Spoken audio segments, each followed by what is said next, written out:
ইন্না লিল্লাহি ওয়া ইন্না ইলাইহি রাজিউন। দাদা আছেন না গেছেন? হুমুন্দি কয় গিরা দাদা? এই দাদা আবার মাল কি একটু বেশি খাওয়া হয়েছিল নাকি গতকাল? रुको जरा सबर करो। মাল কি বেশি খেয়েছো নাকি কম? না পাই না তো মাল তো গন্ধ আসছে মালের। না খাই ঠিক বা আগের মতো কি খাওয়া হয় না নাকি? আগের মতো খাওয়া হয় না, কম আগে কম কি বেশি খাইছে না কম? কম কম এখন কি কম? জি সব এখন কম কেন? আগের মতো চলে না? 20 টাকা 10 টাকা তখন হুমুন্দি কয় গিরা ইঞ্জিন কি আগের মতো চলে না নাকি টাকা? না সবই দাদা তো মাল খেয়ে টাল হয়ে গেছে। না না প্রশ্ন আসছে না দাদা দাদা কি হচ্ছে দাদা?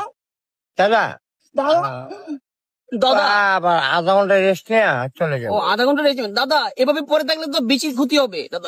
না না বাই মাল যাই দাদা আপনার দানা তো পচে যাবে দাদা এভাবে পরে থাকলে। না, না, আপনার দানা খেয়ে ফেলবে দাদা। বুঝলি তো ভাইয়া? দানা কয় পেক মেরেছেন আজকে? সে কয় পেক মেরেছেন? ওই পেক মেরেছি গো দাদা। ও 2 চিপ মাত্র 2 পেক? দুই পেক। মাত্র 2 পেকে এই অবস্থা? 2 চিপ তুমি কি এখানে শুয়ে আছো দাদা? তোমার দানাগুলো তো পিঁপড়ে খেয়ে ফেলবে। হুমুন্দি কয় গিরা দাদা দানার কি যত্ন না নিলে কাকি কি হবে? তা তো প্রশ্ন না ঠিক বা তো দিতে লাগবে আচ্ছা চেষ্টা করতেছেন দাদা, আপনার যদি বিচি খেয়ে ফেলে পিঁপড়ায় তখন তো কাকি তো রাস্তে রাস্তে কানবে, বলবে এই গো আমার স্বামীর বিচি খেয়ে ফেলেছে পিঁপড়ায়। এটাই বাস্তব। I love you.